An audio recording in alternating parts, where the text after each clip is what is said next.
Welcome back ناظرین. Budget پر بات کریں. عامر صاحب, عام آدمی کے لیے کیا ہے اس بجٹ میں, اور یہ بجٹ پاکستانی معیشت کو کیسے سپورٹ کرے گا؟ ادوا, میں تو دیکھ رہا تھا کہ شاید بجٹ ہے ہی صرف زراعت کے لیے. ہمارے ہاں ڈسکشن ہوئی, ہونی چاہیے. آپ کو یاد ہے کل بھی میں نے کہی تھی اور یہی بات کہی تھی کہ ڈی اے پی کی قیمت کو کم کریں اور تاکہ کسان مقابلے میں رہ سکے, اپنی ان پٹ کے فائدے لے سکے, کہ اس کو واپس ملے.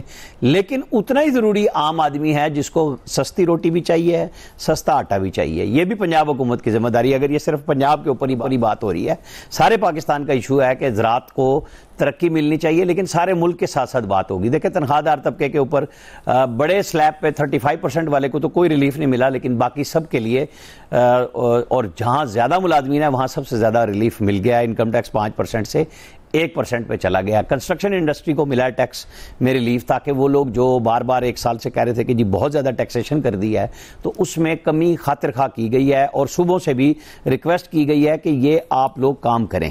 بنیادی طور پہ یہ نہیں ہے کہ اب آپ سالانہ تخمینے صرف اس پہ رہ جائیں گے. ہماری آئی ایم ایف کی مجبوریاں ہیں. یہ کوئی وہ بات نہیں ہے کہ جی کوئی گورنمنٹ بہت خوشی سے کر رہی ہے. ہاں بالکل, ہم نے کل بھی یہ بات کی کہ جو تنخواہیں بڑھائی گئی ہیں, ججز کی جو بڑھائی گئی ہیں, پارلیمنٹیرینز کی, اسپیکر اور چیئرمین سینٹ کی, وہ اس حد تک بڑھانے کے بعد یہ باقی پھر مذاق ہی لگتا ہے نا. باقیوں کو آپ لے جائیں انفلیشن کے اوپر اور اپنی تنخواہیں کسی بھی حساب کتاب میں نہیں لے کے آئیں, تو یہ سوال پھر اٹھتا ہے, حکمرانوں کے اوپر اٹھتا ہے کہ جی ایسا کیوں. اچھا, اس میں صرف حکمران نہیں, اپوزیشن میں سے کس نے کہا میں یہ تنخواہ نہیں لوں گا؟ آپ کو یاد ہے پنجاب اسمبلی میں تنخواہیں بڑھی, باقی اسمبلیوں میں بڑھی, اب مرکز میں بڑھ گئیں. کسی ایک کی طرف سے یہ آیا شور شرابہ بڑا ہوا کہ نہیں ہم ساتھ نہیں ہیں, لیکن تنخواہ لینے میں سب آگے ہیں, الاؤنسز لینے میں سب کے سب شامل ہیں اس میں. لہذا وہ جو ابھی ہم پریس کانفرنس سے اپوزیشن کی سنیں گے تو ہمیں بہت نظر آئے گا کہ وہ پاکستان کے عوام کے لیے کر رہے ہیں, بڑی خاص جدوجہد کر رہے ہیں, لیکن اپنی تنخواہ واپس تو کسی نے نہیں کی کہ نہیں ہم نہیں لیتے, یہ آپ نے زیادہ تنخواہ بڑھا دی ہے. نہ ججز نے کہی, نہ پارلیمنٹیرینز نے کہی, نہ وفاقی وزراء نے کہی, اور اب یہ 600% ان کی ظاہر ہے پھر اس کے اوپر یہ سنتے بھی ہیں. لیکن اوورآل ایک کوشش کی گئی ہے کہ جب آپ قرضے کی میں پہ چل رہے ہوں اور آپ نے جنگ بھی لڑنی ہو اور آپ کی دفاعی افواج جو ہیں وہ ساری کی ساری مسلح افواج آپ کو بیسٹ رزلٹ بھی دے رہے ہوں, تو آپ نے ان کے ملازمین کے لیے, اب شرح تو ظاہر ہے کل پتہ چلے گی کیونکہ انہوں نے کہا ہے کہ ہم ان کی بڑھا رہے ہیں, ڈیفنس بجٹ سے تنخواہیں ضروری ہے, بالکل بڑھائیں آپ.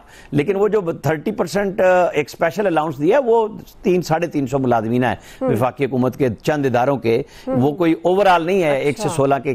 اگر آپ یہ سمجھیں کہ بھئی ان کو سب کو مل رہا ہے, وہ نہیں ہے ایسا. یہ صرف 10% ہے اور 7% پینشن کا ہے, اس سے زیادہ نہیں ہے. باقی سٹاک مارکیٹ پہ بات ہوئی, یہ ساری چیزیں آئی ٹی کے اوپر کی گئی ہیں. کھلیں گی باتیں کل پوسٹ بجٹ پریس کانفرنس کے بعد, جہاں پہ سارے فائنانس کے رپورٹر سوال بھی کریں گے اور جواب بھی لیں گے. صحیح, بالکل. رحمان اظہر صاحب, اب جس طرح عامر صاحب کہہ رہے ہیں, ظاہر ہے کل مزید اس پر بہت زبردست ڈیبیٹ بھی ہو سکے گی, خاص طور پر چیزیں بھی بہت زیادہ, اس کی جو انڈرسٹینڈنگ ہے وہ زیادہ ڈیولپ ہوگی. تو جو آج بجٹ سپیچ کے بعد ایک عام سوال عام آدمی کے لیے کیا ہے آپ سمجھتے ہیں؟ دوسرا, یہ جو معیشت کا حجم 17,600 ارب تک پہنچ گیا, یہ کہا گیا ہے, تو اب معیشت کا جب حجم تو بڑھ گیا, اس کے باوجود عام آدمی کی زندگی پھر کیوں نہیں بہتر ہو سکی ہے؟ رحمان دیکھیے, بالکل عامر صاحب نے, باقی ایاز صاحب نے بھی اس حوالے سے بات کی کہ ابھی تو ایک پرائما فیشیا یا بظاہر اس کا اندازہ لگایا جا سکتا ہے کہ بجٹ میں کیا ہے. کچھ پازیٹیوز نظر آ رہے ہیں. ایک تو جو تنخواہیں بڑھی ہیں اس کی ضرورت تھی, پھر جو انکم ٹیکس کی شرح جو ہے وہ کم کی گئی ہے, وہ بھی اچھی بات ہے. فائنانس منسٹر کی اسپیچ ابھی میں سن رہا تھا تو انہوں نے کہا کہ آئی ایم ایف بھی ہم سے خوش ہے, ہم نے جو ایک 389 بلین کا جو ریونیو اکٹھا کیا ہے تو وہ بھی ایک خوشائند بات ہے. انہوں نے یہ بھی کہا کہ بہت سارے لوگ جو ہے وہ یہ کہتے تھے کہ منی بجٹ آئے گا, لیکن منی بجٹ نہیں آیا. تو یہ کریڈٹ ہے جو کہ دیا جانا چاہیے, ڈیو ہے. گورنمنٹ نے اس کے لیے جو ہے وہ کام کیا ہے. ایک اور جو چیز جو کہ پاور انرجی پرائسز جو ہوتی ہیں, جو کہ ساری کی ساری انفلیشن کو ڈرائیو کرتی ہیں, وہاں پر بھی جو ہے وہ ہم نے دیکھا کہ ان کے اندر بھی ریڈکشن ہوئی. آج انہوں نے اس کا ذکر بھی کیا, تو یہ کریڈٹ ہے, یہ دینا چاہیے. لیکن میرا خیال ہے جو 2-3 بڑے چیلنجز ہیں اور الارمنگ سچویشن ہے جہاں پر, وہ ایک تو پاکستان کے قرضوں کی واپسی ہے, اور جہاں پر debt to G D P ratio جسے کہا جاتا ہے وہ 70% کے آس پاس ہے. وہ 74% تھی, آج انہوں نے کہا ہے کہ وہ 70% ہے. تو میرا خیال ہے